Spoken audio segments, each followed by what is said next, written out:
bonjour, merci d'avoir répondu à notre invitation. Vous êtes un des pionniers du judo, vous êtes la ceinture noire numéro 7. Est-ce que vous pouvez nous raconter vos débuts dans le judo à l'âge de 19 ans? C'est-à-dire, je suis devenu la 7e ceinture noire parce que, avant la guerre, il y avait beaucoup de pratiquants au club franco-japonais, chez M. Kawashi. Et malheureusement, avec la guerre, il y en a qui sont morts, il y en a qui ont été prisonniers, il y en a qui sont revenus, bien sûr, mais qui ont arrêté le judo. Alors, c'est comme ça que je suis devenu la 7e ceinture noire, parce que j'ai été amené au judo par M. Jacques Laglaine, qui était ceinture marron à l'époque, et qui malheureusement est décédé la semaine dernière. Et donc, c'est lui qui m'a amené au Jiu-Jitsu Club de France, qui était rue Thénard, et dirigé par M. Faldancresse, qui était un premier dan de M. Cano. Voilà, j'ai commencé donc en 1940. Oui, j'avais 19 ans. Alors 1940, c'est une année difficile en France, hein, c'est l'occupation. Oui, mais comment on pouvait pratiquer à ce moment-là? Ah ben pendant M. Kawashi, donc de la rue Thénard, ensuite on est descendu au rez-de-chaussée, rue du Sombrard, qui était à côté. La rue Thénard, on était au 8e étage de la maison des travaux publics, boulevard Saint-Germain, je crois. Puis après, on est descendu rue du Sombrard, et là, il y avait une salle, le quart d'ici, et nous pratiquions 2 fois par semaine, tranquillement, sans problème. Alors, vous avez été une personne qui a fréquenté M. Feldenkrais. C'est un personnage très important dans l'histoire du judo. Oui. Et ensuite, c'est un savant. Malheureusement, lorsque les Allemands sont arrivés, il a été obligé de partir puisqu'il était israélite. Alors, nous sommes allés vers M. Kawashi, qui venait donner 1 fois par semaine des cours chez M. Faldancresse.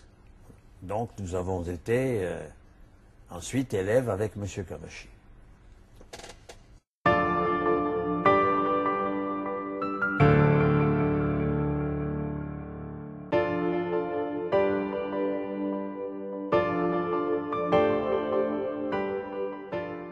Au fil du temps, vous avez progressé au niveau des grades. Aujourd'hui, vous êtes 9e dan.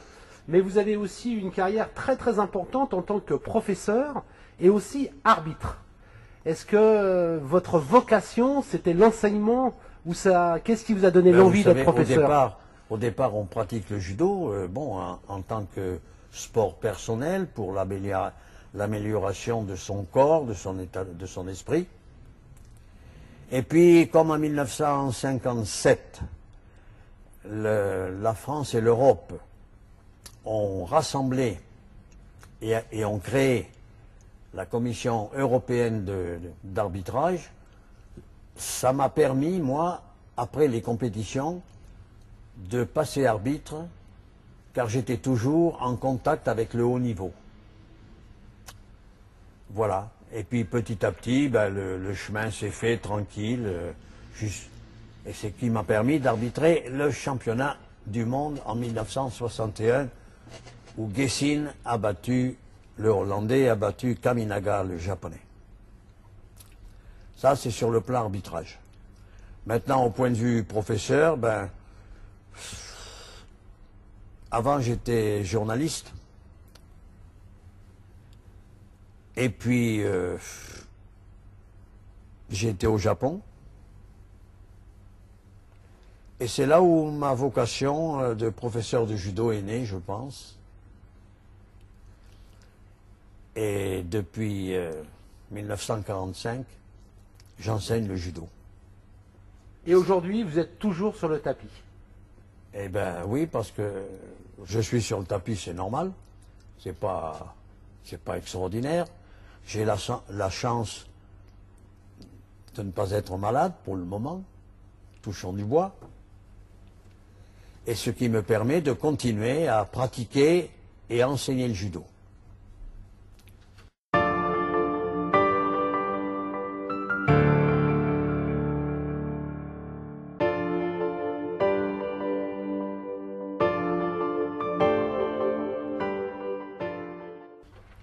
Vous avez été aussi international, vous avez fait J'ai de la été compétition. international contre la Grande-Bretagne en 1947. Et à cette époque, il n'y avait pas de catégorie de poids. Quel est votre regard sur justement Ah, ces catégories il de y poids? avait pas.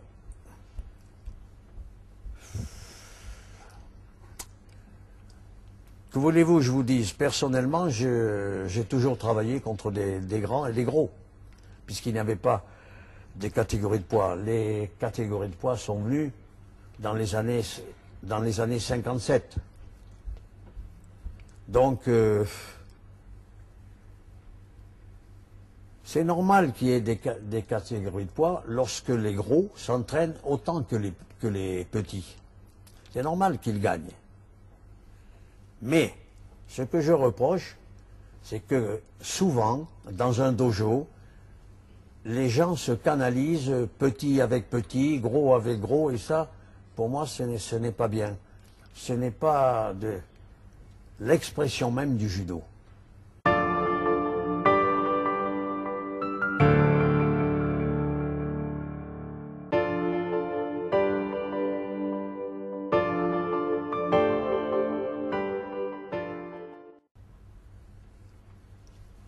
Il y a une école Pelletier, hein, reconnue par tous.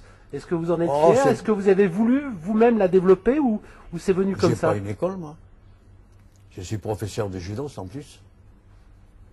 Alors, il y a quand même des caractéristiques. Oh, ben, vous avez eu des élèves fantastiques formé comme 1600 Jean-Claude Brondani. Comme... 1600 ceintures noires. Combien? 1600. 1600 ceintures noires. 1600. Oui, oui, 1600 ceintures noires. Ensuite, des 8e dan, des 7e dan, des 6e dan. Ça fait partie du jeu. Mais aussi des élèves prestigieux qui se sont illustrés dans les grandes compétitions Oh, ben, internationales. il y en a certains qui ont brillé, comme Jean-Claude Brondani, qui a été médaillé olympique.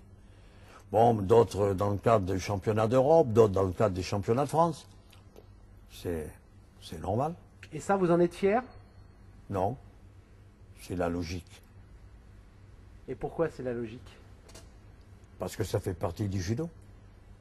Le judo n'est pas uniquement un sport.